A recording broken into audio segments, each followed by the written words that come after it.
Então vamos continuar a nossa jornada na igreja de Pérgamo, né? Hoje nós vamos encerrar a igreja de Pérgamo, terceira reunião de Pérgamo. Não sei se você chegou a escutar lá, né, Verônica? Pessoa, né? Só para relembrar, Pérgamo é a terceira igreja das 7 cartas. Ela representa na história o período que a igreja misturou com o Império Romano. Constantino declarou que a religião oficial do império era o cristianismo, mas com isso ele trouxe o paganismo para dentro do cristianismo. Então ali começou a mistura e a corrupção da igreja cristã, através de Constantino. Então Pérgamo significa a igreja adúltera, a igreja infiel, que se entregou nos braços de outro. Aí semana passada nós vimos como que foi isso, né? Através da doutrina de Balaão, dos nicolaítas.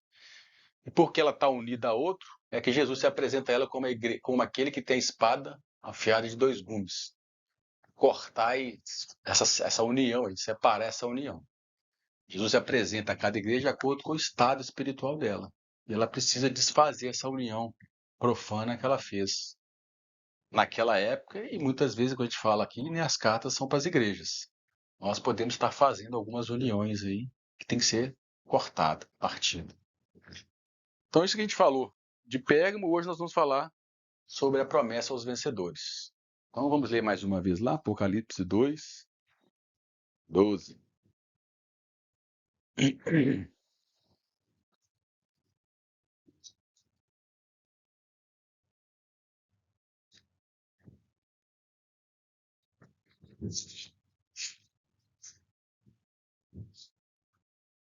Ao anjo da igreja em Pérgamo escreve: Isto diz aquele que tem a espada de 2 gumes. Sei onde habitas, que é onde está o trono de Satanás. Mas retens o meu nome, e não negastes a minha fé, mesmo nos dias de Antipas, a minha fiel testemunha, o qual foi morto entre vós, onde Satanás habita. Entretanto, alguma das coisas tenho contra ti, porque tens aí os que seguem a doutrina de Balaão, o qual ensinava Balaque a lançar tropeços diante dos filhos de Israel, induzindo-os a comerem das coisas sacrificadas a ídolos e a se prostituírem. Assim tens também alguns que de igual modo seguem a doutrina dos nicolaítas. Arrepende-te, pois, ou senão virei em ti em breve, e contra eles batalharei com a espada da minha boca. Quem tem ouvidos, ouça o que o Espírito diz às igrejas. Ao que vencer, darei do maná escondido, e lhe darei uma pedra branca. Ou seja, tem uma tradução que fala pedrinha branca, e na pedra um novo nome escrito, o qual ninguém conhece, senão aquele que o recebe. Então nós vamos meditar aí no versículo 17 hoje. Jesus sempre, no final das cartas, faz uma promessa ao vencedor. E o que a igreja de Pérgamo tem que vencer para ter direito a essa recompensa? Vencer o adultério espiritual. Tem que vencer as propostas de que outro oferece no lugar do noivo. Eu falei, propostas de consolo, de reconhecimento, de respeito, fora de Jesus. A gente já deu exemplo aqui, pode ser por meio do dinheiro, por meio da política, por meio de técnicas que tragam bem-estar fora do evangelho. Então, o que Pérgamo tem que vencer essas propostas, quando um homem ou uma mulher vai cortejar alguém, ele fica lá, manda flores, ele corteja, seduz alguém. Então, o diabo vem seduzindo, às vezes até com base bíblica, para a gente largar o noivo e cometer adultério espiritual. Então, o que Pérgamo tem que vencer é o adultério espiritual. Tem que ser fiel, não ceder a nenhuma proposta de outro que não seja o seu noivo. Então, a esses que conseguirem vencer isso, tem 3 promessas aqui que nós vamos ver hoje. Primeira, vai comer do maná escondido, vai receber uma pedrinha branca e vai receber um novo nome. Então, são 3 coisas meio misteriosas aí, mas que a gente vai através da Bíblia e do contexto histórico entender o que Jesus quis dizer para o vencedor aí nessa igreja de Pérgamo. Primeira coisa, o maná escondido. Então, igual eu falei lá na escola dominical, o Apocalipse, muitos textos trazem referências lá do Velho Testamento. Maná é uma. Maná era uma coisa que foi no Velho Testamento com o povo de Israel. Então, para a gente entender o contexto do maná, vamos ler lá um pequeno trecho em Êxodo, onde surgiu essa. A gente conhece um pouquinho, mas só para a gente relembrar. Êxodo 16.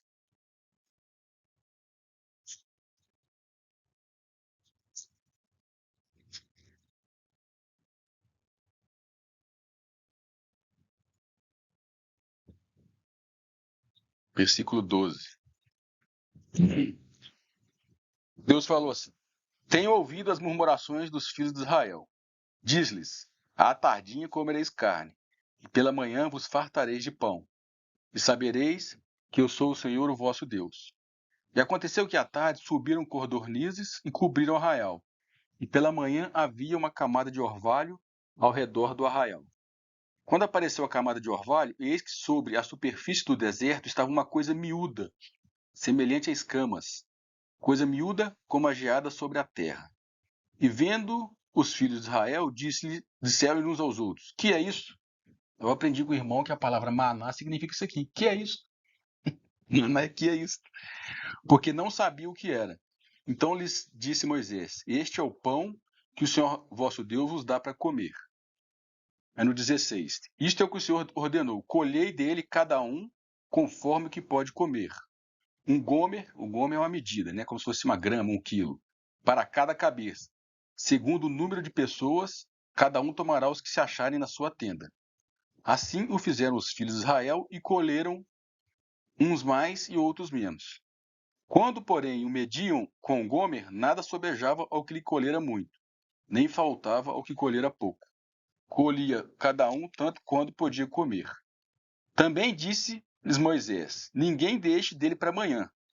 Eles, porém, não deram ouvidos a Moisés. Antes, algum dentre eles deixaram dele para o dia seguinte, e criou bichos, e cheirava mal, por isso indignou-se Moisés contra eles. Então, esse maná, durante os 40 anos, Deus fez chover do céu esse pedacinho de pão, que eles tinham que colher todos os dias. Não podia colher para comer só naquele dia, era diariamente. Não podia comer e guardar, não, senão estragava. Era um maná diário. Então, todo dia, durante a jornada, eles colhiam esse maná. Aí no verso 32, aí mesmo, Deus deu uma outra ordem. A primeira ordem era para colher o maná diariamente. No versículo 31. 32, 31. Não, no capítulo 16 mesmo. Versículo 31. A casa de Israel deu-lhe o nome de maná. Era como semente de coentro e era branco. E tinha o sabor de bolos de mel.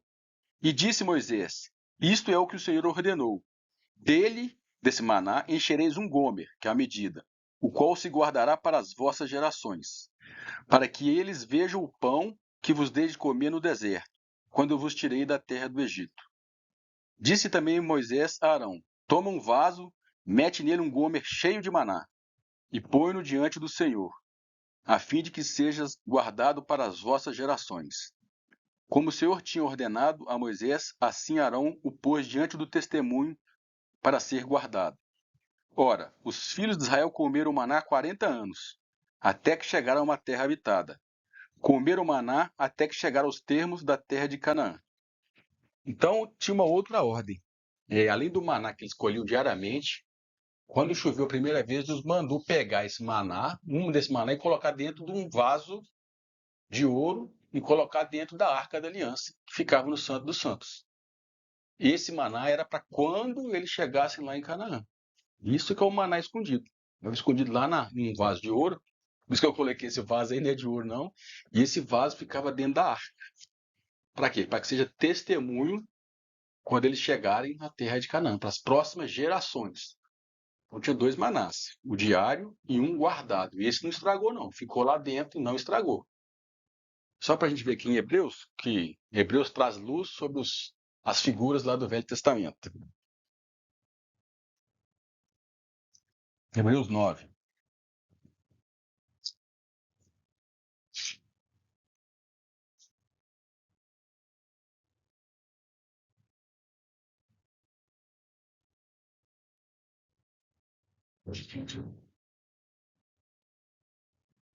Ora, também o primeiro pacto, que é o que Deus fez com o povo de Israel no deserto, tinha ordenanças de serviço sagrado e um santuário terrestre, pois foi preparada uma tenda, a primeira, na qual estava o candeeiro e a mesa, e os pães da proposição. A essa se chamou o santo lugar. Mas depois do segundo véu estava a tenda que se chama o Santo dos Santos, que tinha um incensário de ouro e a arca do pacto, toda coberta de ouro em redor, na qual estava um vaso de ouro que continha o maná e a vara de Arão, que tinha brotado, e as tábuas do pacto. Então está falando que nesse vaso de ouro tinha esse maná que ficou guardado durante 40 anos. E Jesus falou assim, ele vai ser de testemunho para as próximas gerações. Então vamos ver o que o maná significava. Ele era sustento diário, mas também era testemunho para as próximas gerações. Daqui nós vamos tirar o entendimento que Jesus tem desse maná escondido para os vencedores. Então ele era diariamente colhido, não podia guardar. E esse dava bicho. O do testemunho não deu bicho, não. Ficou guardado lá dentro da arca. Então o maná era para a jornada no deserto. Estamos jornadando hoje, precisamos do maná. Então esse maná diário era para o deserto, para a jornada. E o outro maná era para quando chegasse em Canaã. Então, o contexto do maná escondido é esse. Estava escondido dentro da arca para quando eles chegassem lá na terra prometida. Beleza? Então vamos ver o que Jesus quis dizer com esse maná escondido. Então, como a gente sabe, Deus usou a figura do Velho Testamento para explicar do Novo. Então vamos lembrar aqui as figuras. O Egito representa o mundo. Deus tirou o povo de Israel do Egito e nos tirou da escravidão do mundo. O povo de Israel foi liberto de Faraó, Deus nos libertou de Satanás. Moisés é uma figura de Jesus. Assim como libertou o povo lá, Jesus também nos libertou do pecado. O Mar Vermelho representa o novo nascimento. Eles foram selados, nasceram de novo. Assim como nós somos batizados nas águas. O deserto é o mundo, é a nossa jornada espiritual que nós estamos agora. Nós estamos no deserto, rumo ao reino. Então o maná escondido é para quando o reino vier. Assim como o maná escondido lá no Velho Testamento era para Canaã, que é uma figura do reino milenar quando Jesus vier. Então aqui a gente agora tem um contexto do maná escondido. Então tem algo de Jesus que a gente come hoje, dia a dia. Jesus falou que ele é o pão vivo que desceu do céu, está em João 6. E a gente precisa dele diariamente, igual o povo de Israel precisava. Para eu consiga atravessar essa jornada. Agora tem algo de Jesus que só vai ser dado para o vencedor lá no reino. Esse que é o maná escondido. Aí nós vamos ver o que é essa parte de Jesus que ele guardou e reservou para os vencedores.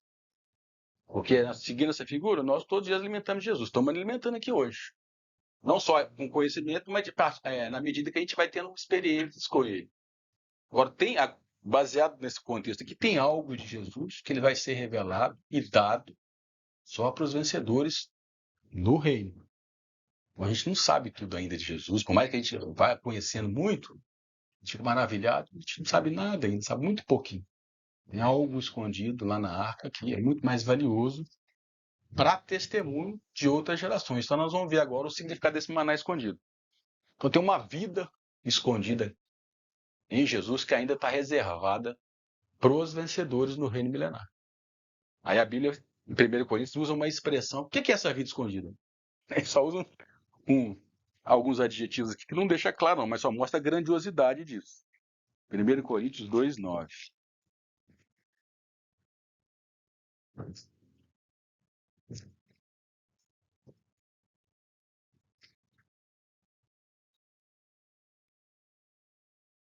Mas como está escrito, as coisas que os olhos não viram, nem ouvidos ouviram, nem penetraram o coração do homem, são os que Deus preparou para os que o amam. Então é isso aí, é um maná escondido. Tem algo de Jesus, nós já experimentamos alguma coisa aqui, né, que em parte conhecemos, em parte profetizamos, mas ainda não conhecemos o todo. Jesus vai dar esse vencedor. Essa é uma vida que tem em Jesus que ainda não foi revelada. Mas que eu só posso ter esse parte de Jesus lá se eu vencer. Se eu comer o maná. Eu só chego em Canaã se eu comer o maná diário. Só chego no reino se eu me alimentar diariamente de Jesus. Então não vou chegar lá. Eu vou estranhar aquele maná lá. Um maná depende do outro. A minha relação com Jesus hoje é que vai me habilitar para receber dele algo lá no reino milenar. Então essa é uma das características desse maná escondido, essa promessa para o vencedor. E na figura a gente viu que o maná não estragou, ele era indestrutível. Do deserto estragava-se e ficava para outro dia. Esse não, ficou lá no vaso e não estragou. Então a gente tem algo incorruptível no reino milenar. É um corpo glorificado. Esse corpo não corrompe. Aqui a gente, por mais que a gente tenha experiência com o Senhor, por mais que persevere, esse corpo ainda luta e a gente corrompe. Então tem um corpo glorificado para que isso que Jesus tem, essa vida escondida, possa se manifestar um dia. Eu vou precisar de um outro corpo. Tem até aquela, não sei se parábola, né? Aquela mensagem de Jesus que fala que não se pode colocar vinho novo em odres velhos, barris velhos, porque se colocar, arrebenta. Então eu preciso de um odre novo para receber vinho novo. Então, o maná escondido fala desse corpo glorificado. E como o maná não estragava, esse corpo também não corrompe. A gente já leu lá, mas vamos ler lá então em 1 Coríntios 15, que fala esse corpo que aguarda os vencedores. 1 Coríntios 15, 35.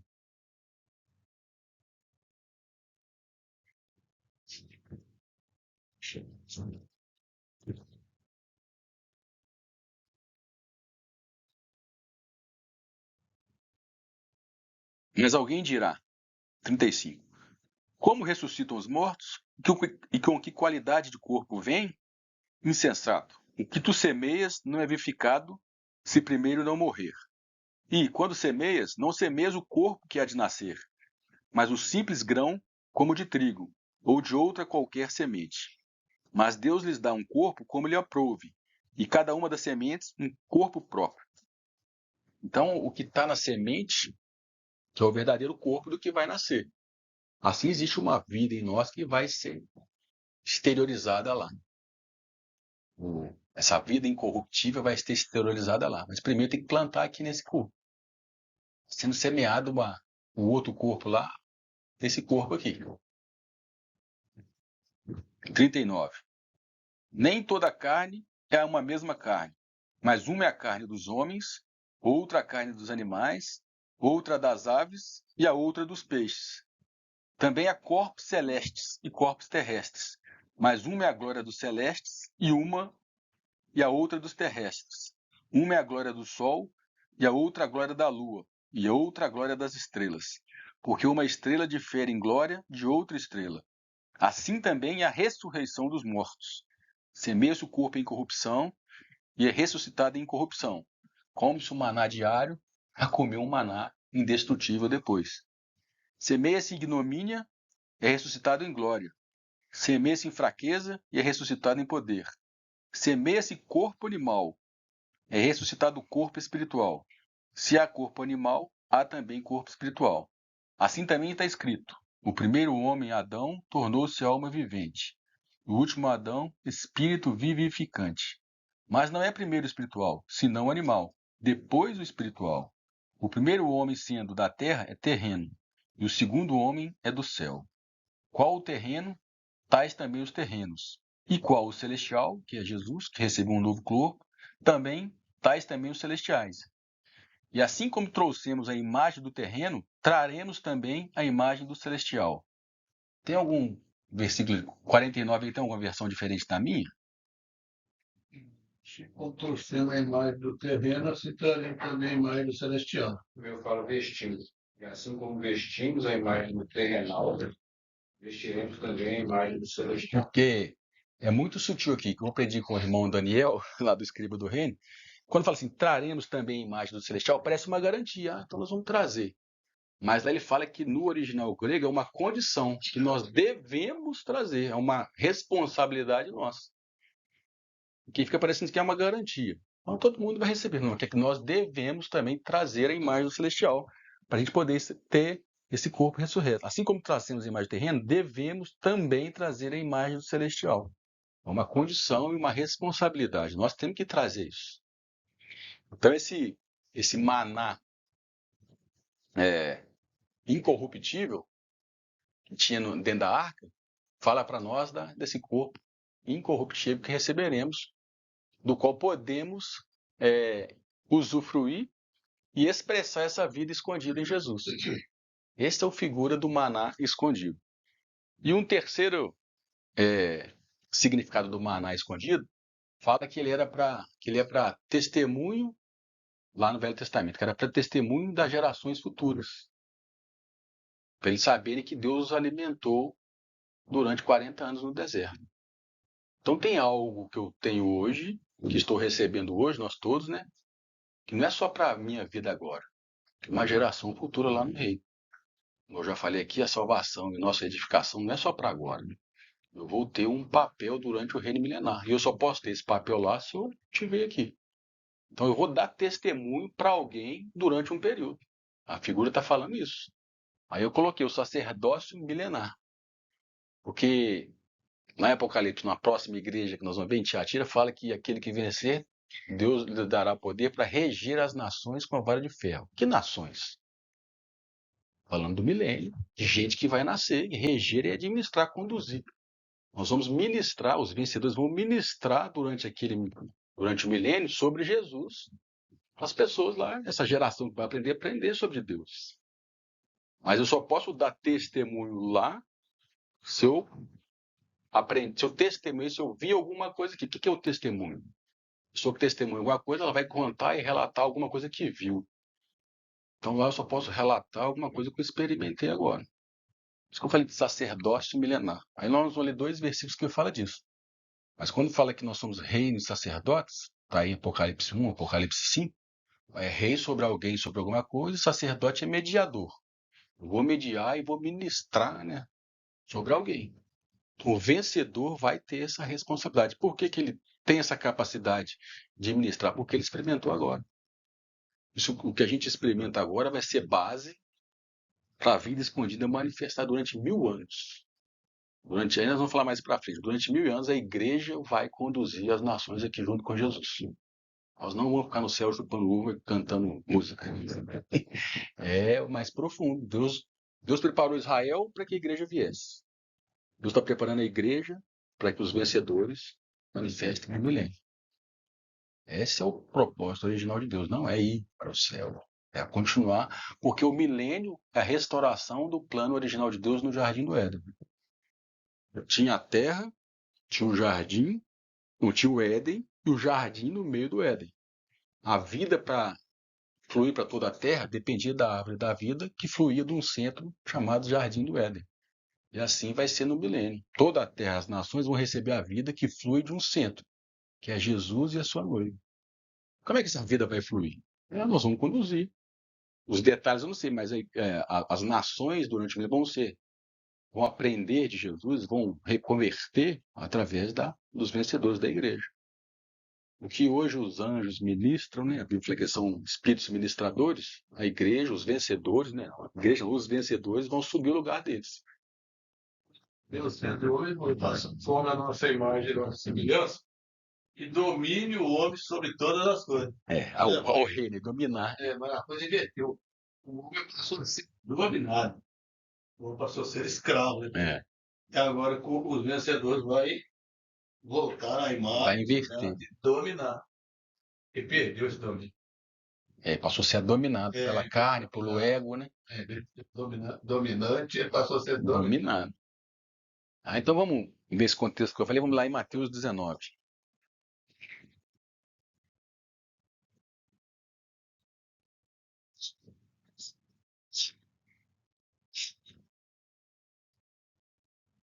Versículo 27.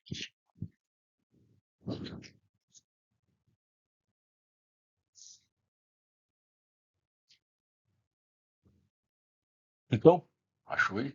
Mateus 19, 27. Então Pedro, tomando a palavra, disse-lhes: Eis que nós deixamos tudo e te seguimos. Que recompensa, pois, teremos nós? Ao que lhes disse Jesus: Em verdade vos digo a vós que me seguistes, que na regeneração, quando o Filho do Homem se assentar no trono da sua glória, no reino, sentar-vos-eis também vós sobre 12 tronos, para julgar as 12 tribos de Israel. E todo aquele que tiver deixado casas, ou irmãos, ou pai, ou mãe, ou filhos, ou terras, por amor do meu nome, receberá 100 vezes tanto e herdará a vida eterna. Então, no 28 fala que os apóstolos sentarão sobre 12 tronos para julgar as 12 tribos de Israel. O que significa os tronos? Trono é alguém trono é autoridade para governar ou para julgar. Quem senta no trono é um rei ou um juiz. Então é o sacerdote e o rei. O reino e o sacerdote. Aí fala que vai julgar as tribos de Israel. Só que aqui os 12 apóstolos e as 12 tribos estão representando dois povos.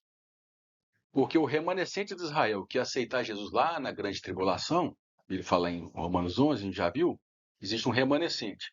Eles vão continuar povoando a terra. E o fato que quem que vai, de fato, a igreja julgar as 12 tribos, julgar é conduzir, não é só falar que está certo e errado, é ensiná-los, é ministrar sobre eles. O que esse versículo 28 está falando foi o que eu expliquei agora atrás. As 12, nós vamos sentar em tronos, a igreja, representada na figura dos 12 apóstolos, e vai julgar as tribos de Israel, que vai julgar o povo e as gerações que vão nascer das tribos de Israel durante o milênio. E o julgar aqui, como eu falei, é mais de administrar, reger, conduzir durante o milênio. Isso que fala, nós vamos receber autoridade sobre as nações ou os povos que vão descender desses judeus que vão aceitar Jesus lá no finalzinho da grande tribulação. Então essa é uma promessa do maná escondido. Ele serve para testemunho, ele serve para julgar, para conduzir um povo, uma terra que vai durante 1000 anos povoar a terra aqui. Nós, Nós assim. Pretendentes, são candidatos. candidatos.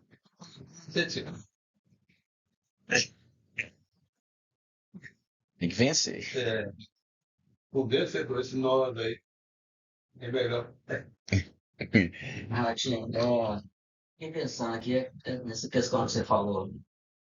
Nós vamos comer o maná Escondido. só depois que se formos vencedores. O acesso, né? Hoje nós comemos desse maná. Como do maná diário, né? Não. Assim, eu penso que quando o povo de Israel pegava o maná, era um maná público. Aparecia lá e o povo colhia aquelas bolas, né, do maná, e comia, cada um a sua quantidade. Mas o maná escondido hoje, e o maná representa Cristo, hoje nós podemos comer desse maná. Não totalmente, mas em parte. Porque a Bíblia diz assim que nós temos esse tesouro em vaso de barro, que somos nós. Né? E o Senhor, Ele quer que a gente o coma. Isso. Nós queremos comer o Senhor. E a gente... Tem gente que só come ele publicamente. Maná para todo mundo. Mas tem outros que o comem maná escondido, que é o próprio Cristo em revelação.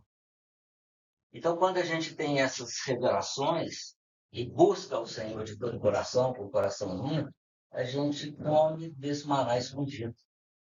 Porque Deus é um mistério. Cristo é um mistério de Deus, né? A igreja também é um mistério. Mas nós como filhos de Deus, o Senhor deseja que a gente o coma. Sim. A Bíblia diz isso para nós, né? Todo tempo é a árvore da vida, né? Os frutos e tudo. A gente necessita de comer do Senhor. Então, assim, eu penso que para os buscadores, nós encontramos o maná escondido. Apesar que você falou que tem uma revelação para o futuro, né? Nós estamos falando de Apocalipse. Ao vencedor. Ao futuro. Darei o maná escondido. Mas hoje nós comemos. Eu creio que a gente come o maná escondido. Porque o maná é Jesus. Toda forma que é Jesus. Hoje nós temos que alimentar de Jesus. Cada um alimenta de um tanto. Existe diferença. A gente come mais e a gente come menos. Jesus falou: aquele que não comer da minha carne, não beber do meu sangue, não tem parte comigo. Quando eu falo escondido, é algo que Jesus ainda não revelou. Porque não é para essa jornada agora. É para uma outra época.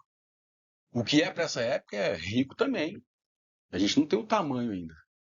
Então existe uma coisa para agora e para depois. O que o Marcelo diz é escondido, porque às vezes tem coisa que só nós vamos chegar aqui na intimidade, só alguns que sabem. Nós vamos chegar aqui na intimidade. Gente que come mais, que está mais perto de Jesus, que é chamado de amigo de Deus. Então, a gente começou um estudo de Apocalipse falando de revelação, né? Jesus revelou. Ele revela aos seus, a uns mais, outros menos. E nós vamos ver aqui quem revela mais. Então, assim, creio que essa busca é o maná escondido, entendeu? Uhum. Ainda que a Bíblia fala assim, em parte conhecemos, em parte profetizamos. Ainda que seja uma parte, né? Uma parte desse maná escondido, o Senhor tem prazer de nos alimentar com ele, entendeu? Tem. É um pensamento. Não, eu já entendi o que você quis dizer. Meu.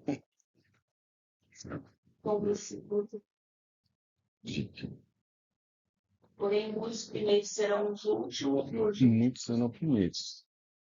Então, que os primeiros aqui eram, no contexto, os judeus, mas se tornaram últimos. Os gentios se tornaram os primeiros. E também agora, no contexto da igreja, às vezes, na nossa visão, os que a gente acha que vai ser os primeiros, os privilegiados, às vezes não. Então tem um critério que existe uns que são escolhidos e outros não. Não para salvação, mas para sentar com ele, para reinar. Que existe uma troca aqui, que na consideração de que esse vai ser o primeiro, não, aqui esse vai ser o último. Existe uma visão, o critério de Deus, o julgamento de Deus é diferente do nosso. Que eles foram os primeiros judeus, mas se tornaram os últimos porque rejeitaram Jesus. Os últimos, que eram gentios, se tornou igreja, agora são os primeiros. Jesus veio para os judeus. Veio para os judeus. Porque como é que então, vamos supor que os judeus tivessem aceitado Jesus? Nós receberíamos o evangelho por meio dos judeus. Mas como eles rejeitaram, Deus fala, vocês rejeitaram, então agora o mundo é que vai receber o evangelho por meio da igreja. E agora no reino vai ser a mesma coisa, no reino milenar, eles vão receber o evangelho e Jesus por meio dos vencedores. Mas ele veio para o judeu. Agora, só para terminar ali, Marcos, terminar essa parte do maná escondido, Marcos também fala 29. Marcos 10, 29. Que é o mesmo passagem de Mateus, só que com algumas diferenças, alguns acréscimos.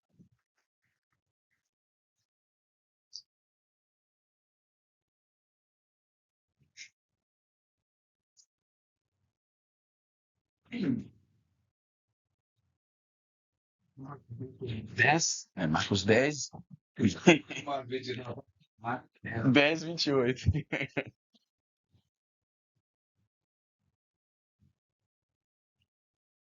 Pedro começou a dizer-lhe, é a mesma passagem, eis que nós deixamos tudo e te seguimos.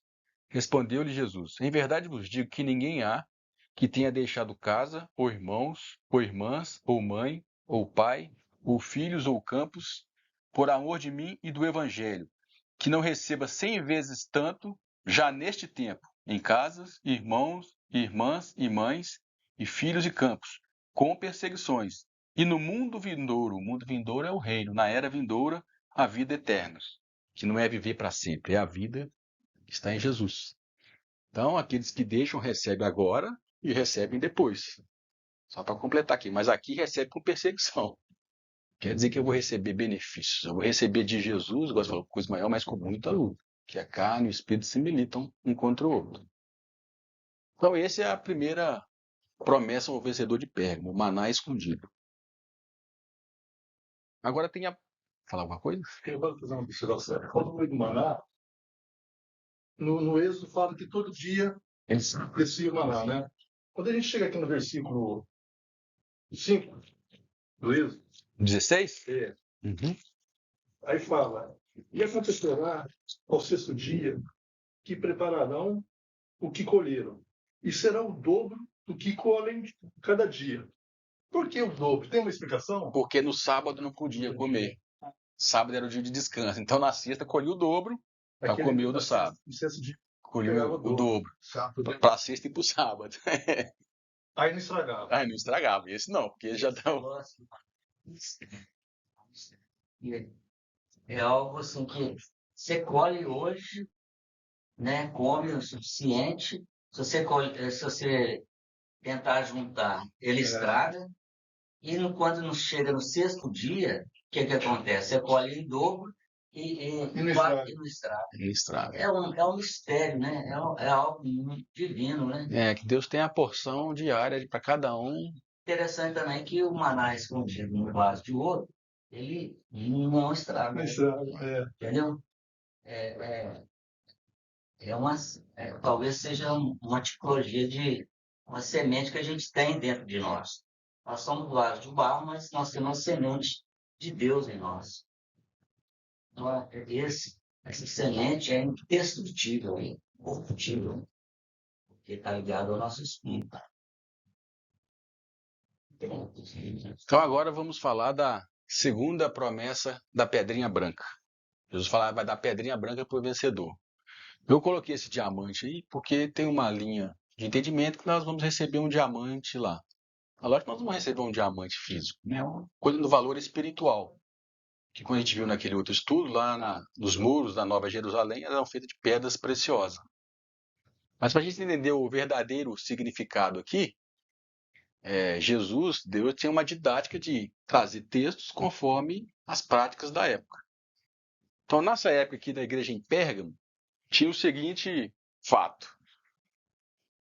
Os ricos, os nobres de Roma, quando eles queriam inocentar os seus servos, os seus trabalhadores diante do Império Romano, se eles estavam de acordo com a lei romana, existia uma avaliação, um julgamento, uma inspeção, para ver se os servos deles estavam de acordo com a lei romana, diante lá dos tribunais romanos. E nesse julgamento, o servo que era avaliado, ele era aprovado de acordo com a quantidade de pedrinha branca que era levantada para ele. Se ele recebia pedrinha branca, ele estava digno ali do seu senhor, do senhor rico, ele estava de acordo com o império, com as leis do império. Se ele recebesse uma pedrinha preta, ele era reprovado. Isso era uma prática do Império Romano. Então, e Jesus usou então isto para nos falar de um dia que ele vai levantar pedrinhas brancas para alguns e para outros não. Então, a pedrinha branca, nesse contexto, quer dizer o quê? O que Jesus queria dizer para nós? Vamos ver se tem. Primeira coisa, aprovação. Quando esse servo, dessa pedrinha branca era levantado, que dizia que aquele servo estava aprovado. Ele não tinha nenhuma culpa, nenhuma mácula diante do tribunal romano. Ele era puro. E assim vai ser quando Jesus voltar. Para alguns ele vai levantar a pedrinha branca. Ele vai falar, esses estão aprovados. Paulo tinha temor de ser reprovado. Fala lá em 1 Coríntios 9, que eu esmurro meu corpo para que eu, pregando aos outros, não venha a ser reprovado. Mas não é salvação. Ele sabia desse reconhecimento aqui. Então a pedrinha branca fala de aprovação, de inocentar. Você não tem falta para comigo. Isso que Jesus vai reconhecer o vencedor. Você foi e caminhou conforme minhas regras. A corrida no estádio que Paulo falou, ele correu conforme as regras. Você vai ser aprovado. Vamos ler lá em Lucas 12.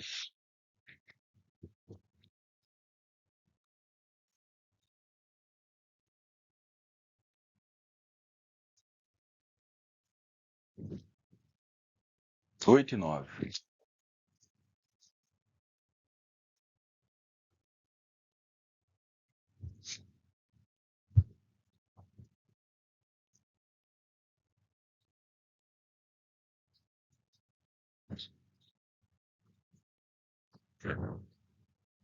Fala assim, Jesus falou assim, e digo-vos que todo aquele que me confessar diante dos homens, também o Filho do Homem o confessará diante dos anjos de Deus. Mas quem me negar diante dos homens, será negado diante dos anjos de Deus.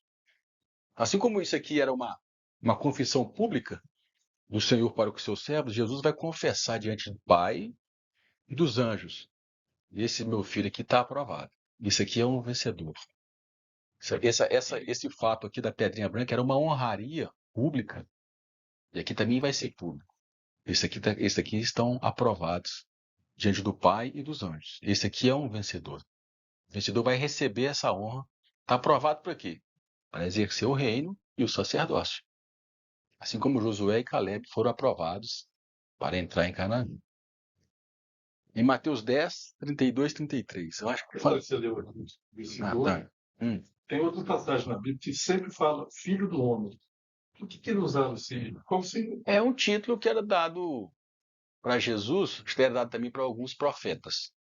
Que Jesus era Deus, mas foi feito filho, foi feito conforme Adão. Ele era filho de homem.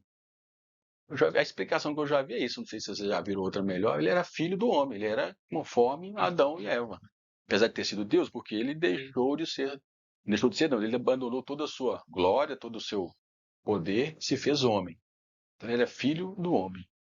Nesse sentido aí que eu já vi que significa filho do homem. E Mateus 10, 32.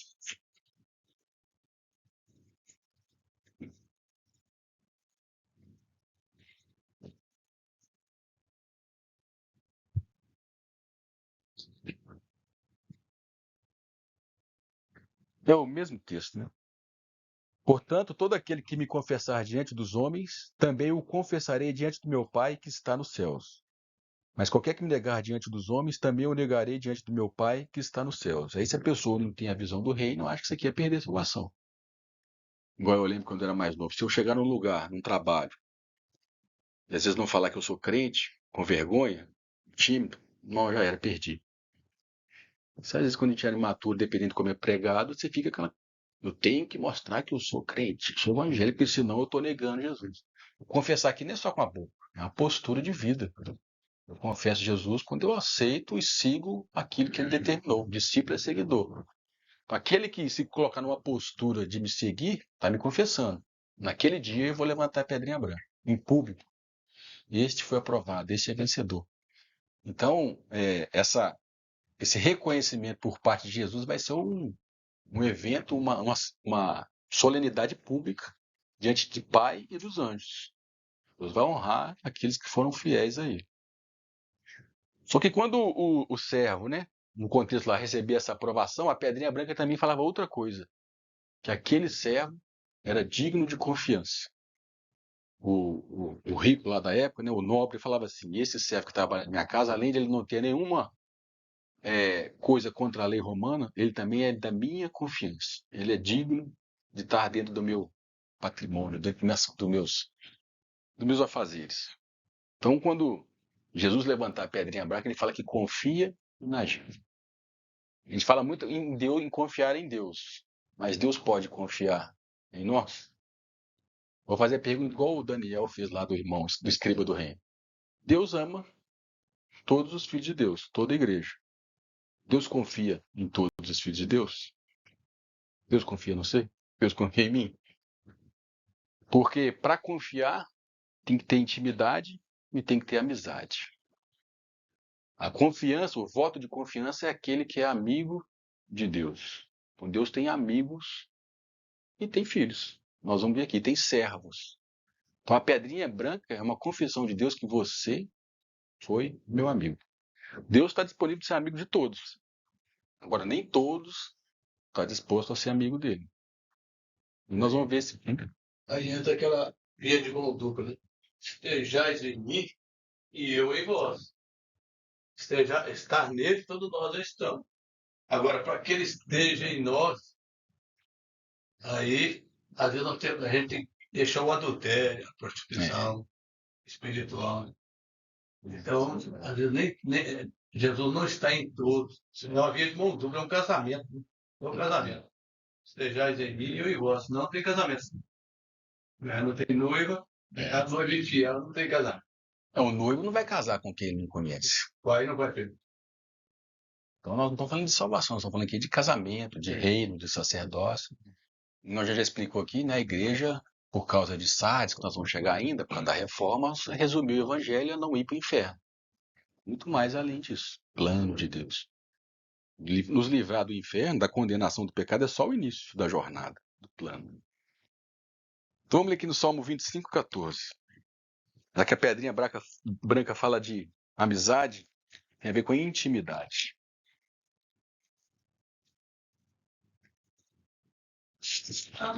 Salmo 25.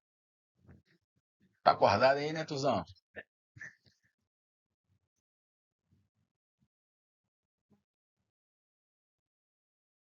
14. Do seu pai? É.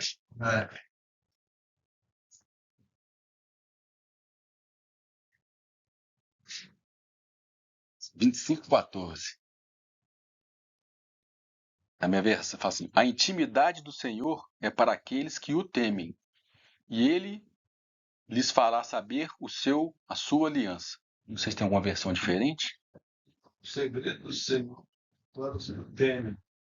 E ele nos fará saber o seu conceito. Talvez o que o Ismael estava querendo dizer também teria ligado a isso. O maná escondido, o segredo do Senhor. Mas, tem parte disso aí, mas o que o Renatinho falou é algo assim, que deve estar mais ligado. Que em parte conhecemos, em parte algo que tem que ser para o futuro. Mas existe uma intimidade agora também, um segredo que é para os que o têm. Então Deus tem segredos, propósitos, planos que ele não revela para todos.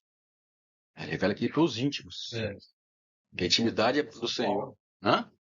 Ele fez com Paulo. Com Paulo. Paulo recebeu revelações. Especiais, né? O homem nem era digno de saber. É. Mas o pré-requisito para isso é intimidade. E intimidade é amizade. Eu já fico João 15:15. Nós vamos ler ali. Já não vos chamarei servo, mas amigo. O servo não sabe o que faz o seu senhor, mas tudo quanto tem ouvido do meu Pai, vos tem feito saber. Aí, ser amigo de Jesus, sereis meus amigos se fizerem o que eu vos mando. Então, há uma condição para ser amigo de Jesus. Está vendo que tem um maná público e um outro que é especial para os vencedores, para os amigos. Entendeu? Há um maná público para todo mundo. Está falando de salvação, tal. Conhecer o Senhor, mas para os buscadores, eu creio sim, entendeu? Mas o pré-requisito para a intimidade é o temor do Senhor. E o que é o temor? Não é medo. Temor temor tem a ver com reverência e obediência. Considerar aquilo superior e mais valioso de tudo. Isso é o temor do Senhor. Aquele muito mais valioso do que eu mesmo, e eu obedeço. É o que nós vamos ler em João 15, que meu pai falou. Então a intimidade do Senhor parece que o temem. A intimidade é amizade. A amizade, eu ouvi uma frase e achei interessante. Amizade é confiança mútua. Os dois se confiam. Deus escolheu ter uma interdependência conosco. Ele não precisa, mas eu quero. Vou te preparar para ter uma amizade comigo. Porque em mim não consigo ter amizade com Deus. Em mim eu sou corrupto e egocêntrico. Agora, a amizade é para isso. Então Deus tem amigos. Foi o amigo de Deus, que nós vamos ler também. Então ele fala assim, que ele vos fará conhecer a sua aliança. Então, Deus tem propósitos, tem segredos que ele confere a alguns. Como o Ismael falou, ele confiou um segredo a Abraão, a Paulo, e um dos segredos era levar o evangelho aos gentios. Uma parte desses segredos ele não sabia expressar, como o Ismael falou. Mas a outra, ele teve esse privilégio, essa honra e esse peso, essa responsabilidade de trazer o evangelho a nós, que somos gentios. Mas a um alto preço, mas chegou. Por causa de Paulo, estamos aqui. Foi o meio que Deus usou. Assim como no Velho Testamento, Abraão, nós vamos ler alguns aqui. Eles esmurravam o corpo dele para não ser reprovado. Não ser reprovado. Então Deus conta, para Deus conduzir o plano dele, a gente está falando do passado, né? Conduziu através de Abraão, conduziu através de Paulo, de Pedro, mas ele tem que conduzir, ele precisa de amigos hoje. Quem que ele pode confiar? Ainda mais nessa geração nossa, nesses tempos corruptos de apostasia, Deus precisa. Como já viu o princípio do vencedor aqui, o vencedor não é aquele que sabe tudo, que está acima de todo mundo. O servidor é para servir. O vencedor é para servir. É para estar ali com Deus. Ele quando fala em confiança, Deus dá uma procuração para ele. Vai falar por mim. Só que isso tem que ser preparado. Deus está procurando amigos, né? Fala que ele procura verdadeiros adoradores, que adoram em espírito e verdade, né? A gente que canta bonito, canta de maneira emotiva, não adorar, não tem nada a ver com música. Ele procura amigos. Você falou semana passada os três infiel. Foi o que se colocou na brecha. Mesmo que não ouçam. Me dura serviço. Me dura serviço. Seja firme. Mesmo que eles não te ouçam, saberão que houve um profeta no meio deles. Então Deus hoje está carente de amigos. Carente não que Deus tem carência, não falta A porque necessidade. a necessidade, porque estamos em tempos de trevas. Mas essa amizade é para aqueles que temem. E teme é quem obedece, que a gente vai ler aqui agora, igual meu pai falou em João 15.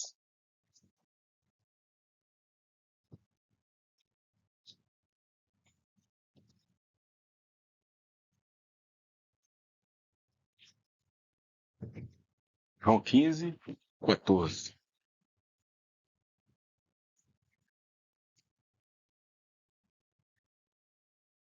Jesus falou assim com os seus discípulos: Já não vos chamo de servos, porque o servo não sabe o que faz o seu senhor. Mas chamei-vos amigos, porque tudo quanto ouvir de meu Pai vos dei a conhecer. Vós não me escolhestes a mim, mas eu vos escolhi a vós. Vos designei para que vades e deis frutos, e o vosso fruto permaneça, a fim de que tudo quanto pedires ao Pai em meu nome, ele vos conceda. Isso vos mando que vos ameis uns aos outros. Então, Jesus tem servos e tem amigos. Aos amigos ele faz a conhecer o que o Pai lhe revelou. É isso que eu queria. Então, ali aí, Pai. Esqueci do 14. Então, a amizade com Deus está condicionada à obediência. Ela só existe se houver obediência. E outra coisa que o amigo de Deus recebe, a gente às vezes é mal acostumou a falar, que ele ouve as orações. Quando impedires meu nome, eu vos farei. O que pedir em nome de Jesus? A gente fala, em nome de Jesus, em nome de Jesus. Pedir em nome de Jesus é como se Jesus estivesse pedindo. Vou chegar aqui e falar, em nome de Jesus eu vim. Vou chegar ali na venda ali, por exemplo, no supermercado, eu vim aqui em nome do Renato, né, pegar 2 quilos de arroz. Por quê? Meu pai estava me representando. Quando eu falo em nome de Jesus, é como se Jesus estivesse pedindo para o Pai. Cara, quando arrumou um emprego, Eu vim aqui em nome, alguém me indicou. Então falar em nome de Jesus é muito mais profundo do que a gente habituou. A garantia, né? É uma garantia.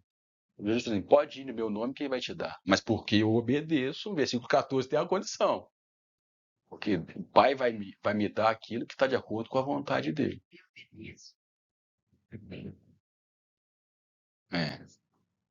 É uma relação mútua aí. Então, essa pedrinha branca significa essa amizade, essa intimidade.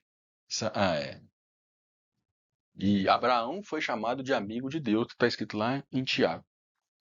E Deus fez isso com Abraão quando ele ia destruir Sodoma e Gomorra. Ele falou assim: farei alguma coisa sem revelar ao meu servo Abraão? Deus considerava ele como amigo. o Abraão pagou um preço de obediência muito grande. Não precisa nem falar. Não precisa nem te falar. Por isso que ele recebeu o título de amigo de Deus. Pediu, que Deus mandou. Aí ele bateu o carimbo. Primeiro foi, sai da tua parentela. Depois, lança fora o teu filho Ismael. E depois, Isaac. Mata o teu filho Isaac. E também teve que separar do seu irmão, primo, né? Um sobrinho Ló. Tu vai para a direita, eu vou para a esquerda. Ele obedeceu nos testes. O mais famoso e o mais difícil realmente foi entregar o filho. Mas por isso que ele tem o título de amigo de Deus.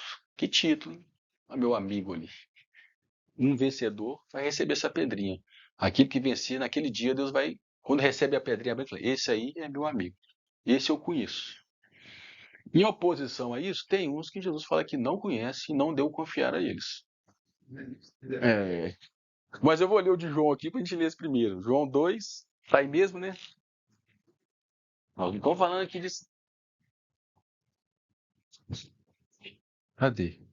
Você escolher. Nós todos farei um lugar. E o meu dever é que esses frutos durem muito. Os da predestinação adoram pegar esse versículo. Aqui não está falando nada de salvação. Deus comissionou 12 para serem apóstolos e começarem a mensagem do Evangelho. Está falando que é salvação. Eles um dia ouviram o chamado de Jesus, foram salvos. E agora escolheram esses, dentre os salvos, escolheu esse para serem os apóstolos, a palavra apóstolo é enviado. Dar fruto, nós somos fruto dos 12 apóstolos. É nesse sentido, eu escolhi esses 12 aqui. Nunca escolheu eles para serem salvos. Está escrito que é para ser salvo. Eu sei que os da predestinação adoram pegar esse versículo. E se você pegar no âmbito geral, está falando também da humanidade. Deus escolheu a humanidade, não nós escolhemos ele. Escolheu para salvá-lo, para ser reconduzido ao seu plano. Se ele não escolhesse, eu não ia saber, eu não ia. Eu quero ser salvo. Nunca. Mas não quer dizer que ele escolheu fulano e Beltrano e rejeitou outros. Eles estão forçando essa interpretação aí, na minha visão. Aqui não está falando que ele escolheu uns e escolheu outros para não serem salvos. Para que ele escolheu aqui? Não é para ser salvo, para dar fruto, para conduzir, para o Atos 1:8 acontecer. Recebereis poder ao descer sobre o vosso Espírito Santo e ser meus testemunhas. Eles foram escolhidos para isso. Entendeu? Eu sei, quando eu li, eu já lembro da predestinação aqui. Então vamos lá em João 2, só para dar as páginas aqui. 2, versículo 23.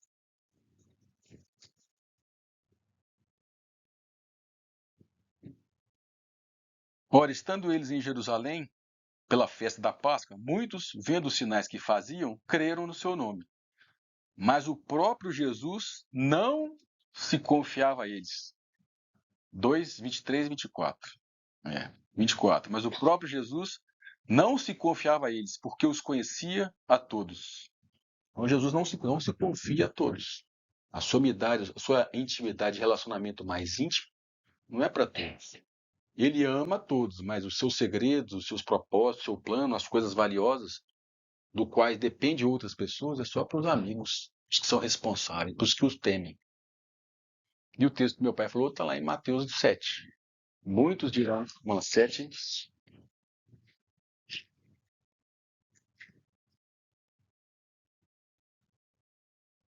7:21.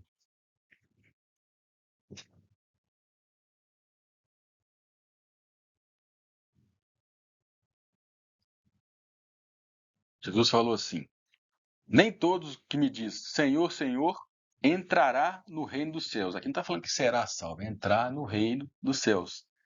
Mas aquele que faz a vontade de meu Pai que está nos céus, que a gente leu lá em João 15, aqueles que me obedecem, que são meus amigos.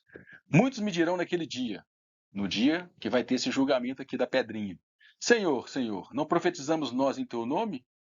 E em teu nome não expulsamos demônios? E em teu nome não fizemos muitos milagres? Então lhes direi claramente: nunca vos conheci. Apartai-vos de mim, vós que praticais a iniquidade. Não vos conheci, não tivemos relacionamento, intimidade.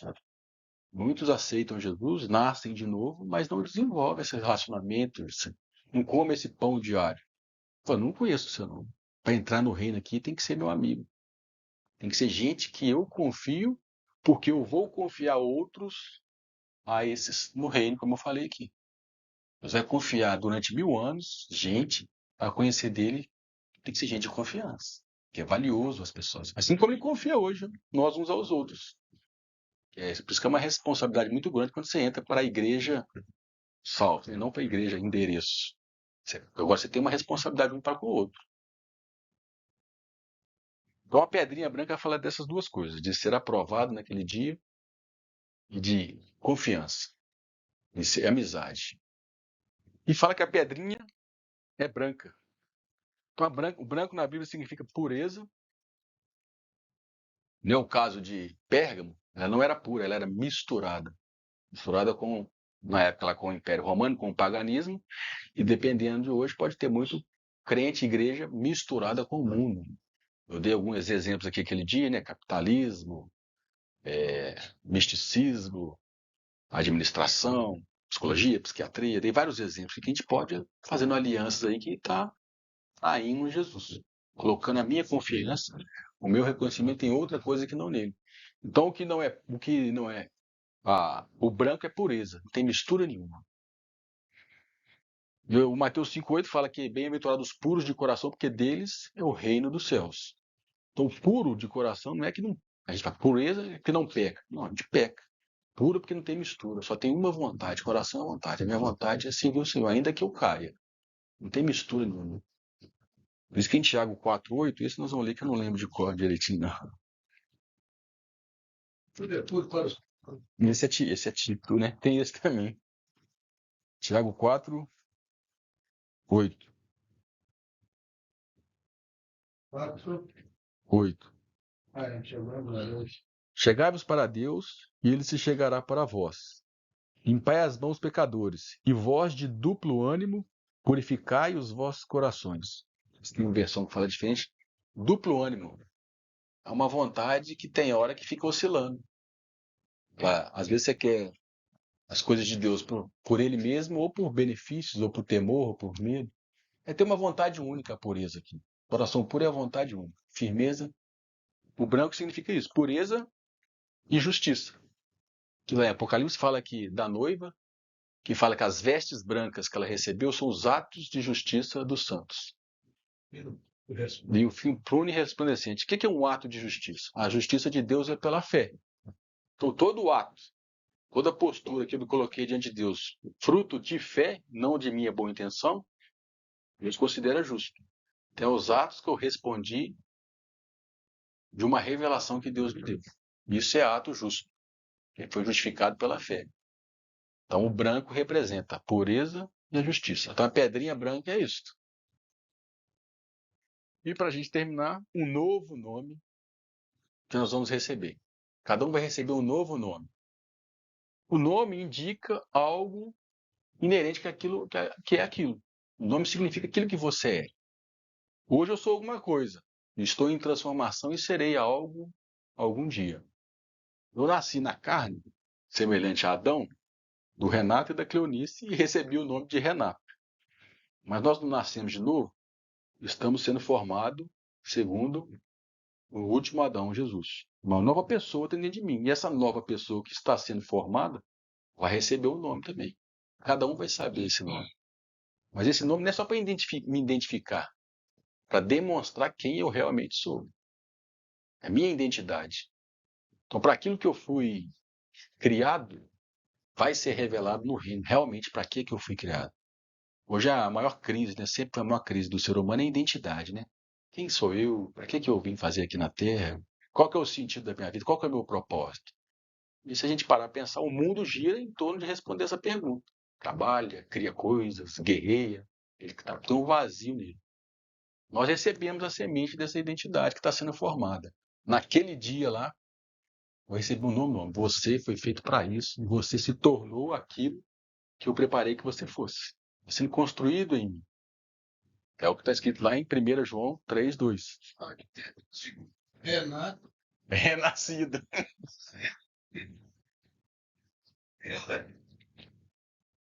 1 João 3,2.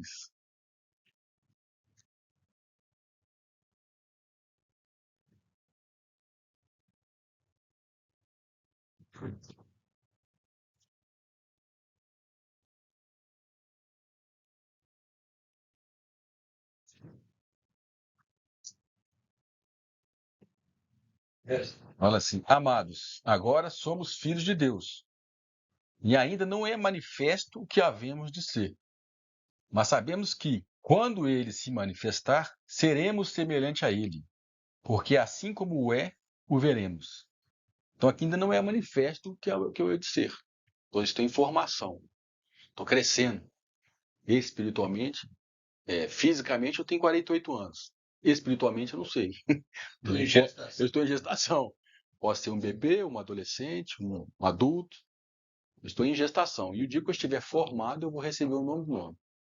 Não só como identificação de quem eu sou, mas sim a função. Para que eu fui feito dentro do plano de Deus. E cada um é único. E vai se constituir essa noiva lá naquele dia. Então o novo nome é isso.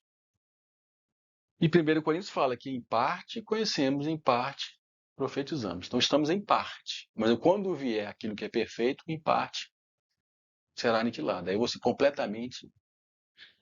E a gente vê no Velho Testamento que algumas pessoas, e no Novo também, tiveram o nome mudado. Abraão virou Abrão, virou Abraão. Eu peguei alguns aqui. Sarai virou Sara. Jacó, que significa enganador, virou Israel. Simão virou Pedro. E Saulo virou Paulo. Mas todos eles, para ter o nome mudado, quando o nome foi mudado, não é só a nomenclatura. O caráter, o interior foi mudado. Significa que eles se tornaram uma nova pessoa, assim como nós nos tornamos. Mas Ou então um enganador. enganador. Mas só receberá um novo nome aquele que foi golpeado pela cruz. Esse novo nome não é automático. Essa mudança precisa de um golpe da cruz. Quando falo golpe, ela precisa ter trabalhado em nós. E a gente tem os 4 exemplos. De Abraão, teve que ter a experiência do monte, do qual ele teve que levar Isaac. Ali se manifestou que ele se tornou um novo alguém. Jacó precisou de batalhar com um anjo e foi ferido na coxa. Acho que vai ficar na coxa mesmo. Pedro teve que ter a experiência do galo. Quando o galo cantou 3 vezes, ele viu quem ele era. Aí ele chorou amargamente, que ele achava que ele era alguém. E Paulo teve que cair do cavalo. Paulo, Paulo, por que me persegues? Então, para a gente ter esse novo nome, nós temos que levar alguns golpes. Talvez um galo tenha que cantar na minha vida, eu tenho que cair do cavalo, eu tenho que subir algum monte. São experiências que vai me tornar essa nova pessoa. Não é só mudar o nome, não é só uma nomenclatura. É alguém, minha identidade está sendo gerada de novo. Então, esse é a promessa do vencedor. Ele vai comer do maná escondido, vai ser aprovado publicamente, vai ser reconhecido como amigo de Deus, e por isso ele vai ter a confiança de reger o reino com ele, e vai receber uma nova identidade, uma nova função, entre aspas. Essa é a promessa do vencedor de Pérgamo. É isso. Semana que vem começaremos a próxima, Tiatira, que é a maior carta de todas as igrejas. Tem mais versículos. Já que durou mais tempo também na história, nós vamos ver lá. Vamos orar?